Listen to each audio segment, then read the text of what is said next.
a crispy Italian seasoned outside, all white meat chicken inside, and a mozzarella surprise in the middle. These are my cheese-stuffed, keto-friendly chicken parm bites. And for real, these might just be the best thing I've ever cooked in my air fryer.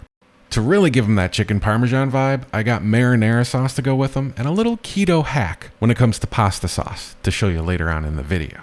To start off, you'll need some shredded chicken. I have a breast I cooked yesterday, so I'm just going to use that, but you could use like a rotisserie chicken. Whatever you do, just make sure you shred it up pretty well. These bites are sort of like chicken parmesan meets nugget meets mozzarella stick.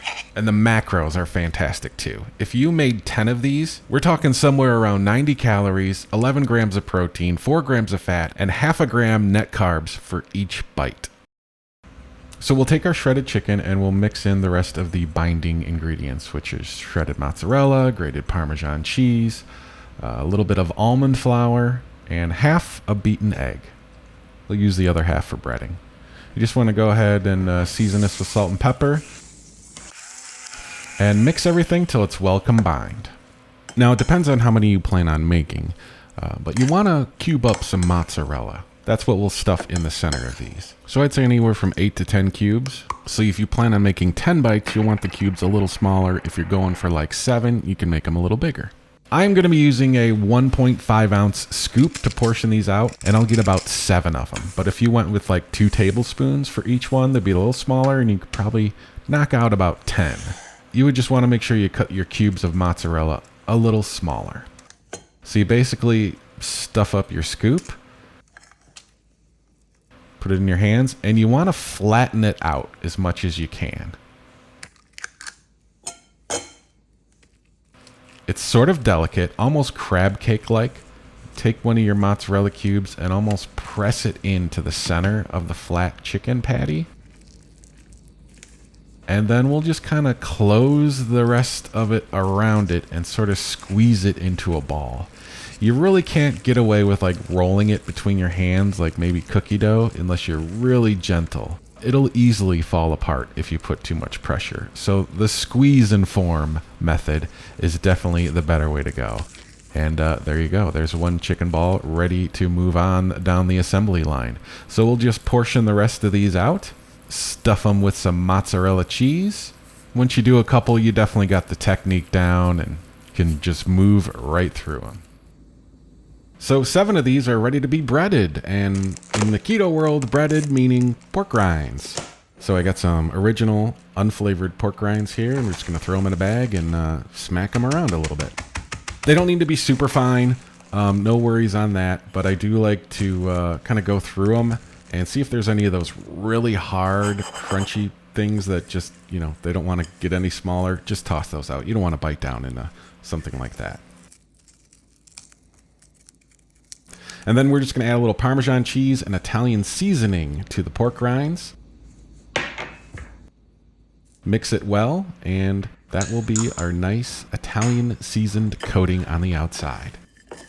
So I have seen that they actually make the pork rinds already broken down and kind of sold in breadcrumb canisters, if you will, at the store. I haven't tried any of them yet, but if anyone has any recommendations, let me know the brand to try down in the comments below, and I'll definitely check it out.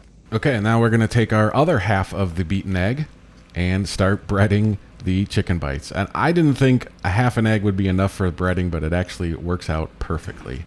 Now you still want to be gentle, right? You don't want to go overboard. You don't want to be rough with these, but just give them a light coating in the egg and then a light coating of the breading. You can press down the breading, you know, a little bit. Just make sure you give all sides a little bit of love and you should be all set.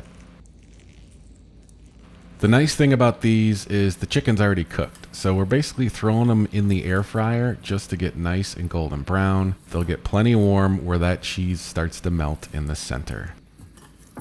Now you can make these ahead a little bit. Like you could just throw these on a plate, throw a little plastic wrap, throw them in the fridge and keep them around the rest of the day until you're ready to cook them in the air fryer, which you, by the way, want to set to 400 degrees and you're going to do about 10 minutes. And you definitely want to preheat it. What I like to do is spray it with a little avocado oil since we are dealing with cheese that might ooze out. So just be, you know, a little easier to clean if needed. And then just make sure you spread them out really well. That way they'll get nice and crispy, and it will also help the air fryer do its job a little easier. So here's that promised keto hack that I learned when it comes to pasta sauce. So marinara on keto is tricky, and Rao's isn't cheap. I only need a few tablespoons, so instead of letting a jar just die in the fridge, I'll portion it into ice cube trays, freeze them, pop them out, and throw them in a Ziploc bag that I'll label Rao's sauce. They're in perfect portions, there's zero waste. Take out whatever you need straight from the freezer into a saucepan, let them melt away and warm up.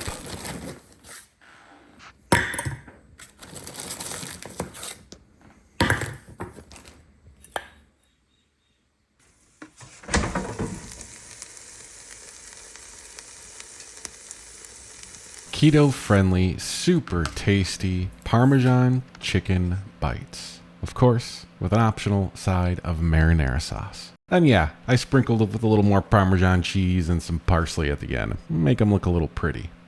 Thanks for watching Cooking with Chris. More keto videos on the way every Thursday. In fact, here's one I've already done that you may enjoy. Make sure to subscribe and like the video so YouTube knows you want to cook with Chris again.